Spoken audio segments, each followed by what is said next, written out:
দর্শক, মনটা বেশ ভালো নাই, কারণ বাংলাদেশে যে প্রচুর বৃষ্টি হইতেছে, বৃষ্টির কারণে গিয়ে আপনার জলাবদ্ধতা অনেক, সারা দেশে যে হাওর অঞ্চলগুলো আছিল, হাওর অঞ্চলে আপনার ধান ক্ষেত নষ্ট হয়েছে, পানি বাড়ি বাড়ি উঠছে। আসলে আমাদের দেশে 50 বছর বয়স হয়েছে প্লাস, কিন্তু উন্নয়ন আমরা শুধু 71-এর চেতনা আর 24-এর চেতনা, এগুলার মধ্যে আমরা সীমাবদ্ধ আছি। কার্যকরী কোনো লং প্রসেস বা পদক্ষেপ আমাদের রাষ্ট্র কোনো সময় নিছে না। যদি নিত তাইলে এই সমস্যা এই যে বছরে বছরে আইতো না। দেখেন, আমি যেখানে দাঁড়িয়ে আছি এটা হলো সিলেটের সান নদী। এই সেন নদী কতটুকু উপরে, এদিকে দেখেন বিশাল। আমাদের যে সুরমা, আপনার কুশিয়ারা, এগুলা থেকেও কাছাকাছি এতটুকুই, কিন্তু দূরত্ব অনেক লম্বা। এটা প্যারিস শহরের মধ্যখানে দিয়ে গেছে। দেখেন তাদের পরিকল্পিত কত ব্যবস্থা। 300 মিটার দূরই 200 মিটার দূরই আপনার ব্রিজ করছে, মেট্রো রেলের ব্রিজ করছে। পাশাপাশি যে তারা যে বাঁধ নির্মাণ দিয়েছে, দেখেন কত শক্ত বাঁধ নির্মাণ। এই বাঁধ নির্মাণের কারণে আপনার জলোচ্ছ্বাস হয় না, পানি অতিরিক্ত উপরে উঠে না, এই বাঁধ ভাঙ্গা পড়ে না।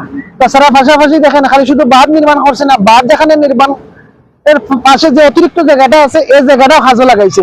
এটা ওয়াকওয়ে করছে, এখানে বাইসাইকেল চলাচল করার, এরপরে আপনার মানুষ যে ব্যায়াম করার যে পরিবেশ আছে, বিকালে মানুষ এখানে বসে বসে অনেক প্রাকৃতিক যে বিশুদ্ধ অক্সিজেনটা নেয়। তো আমাদের নদী, আমাদের খাল বিল যতদিন আমরা এইরকম পরিবেশে বা এইরকম পরিকল্পিত ভাবে আমরা সাজাইতে গুছাইতে পারবো, ততদিন বৎসরে বৎসরে আমরা এই লাঞ্ছনা, এই দুর্গতি তাকে যাইব।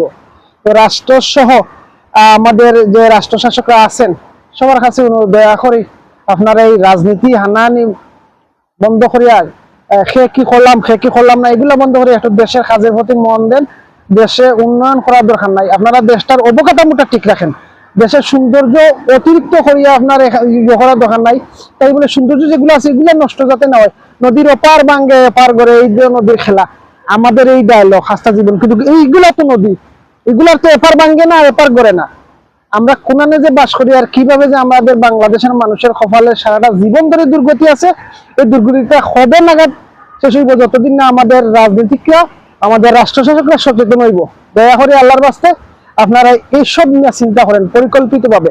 দেশ থেকে দেশের বাইরে যে কোনো ধরনের টেকনোলজি প্রজেক্ট, যত ধরনের সহযোগিতা লাগে আনেন। আমিও দয়া করে আল্লাহর বাস্তে দেশটা একটু শান্তি রাখেন।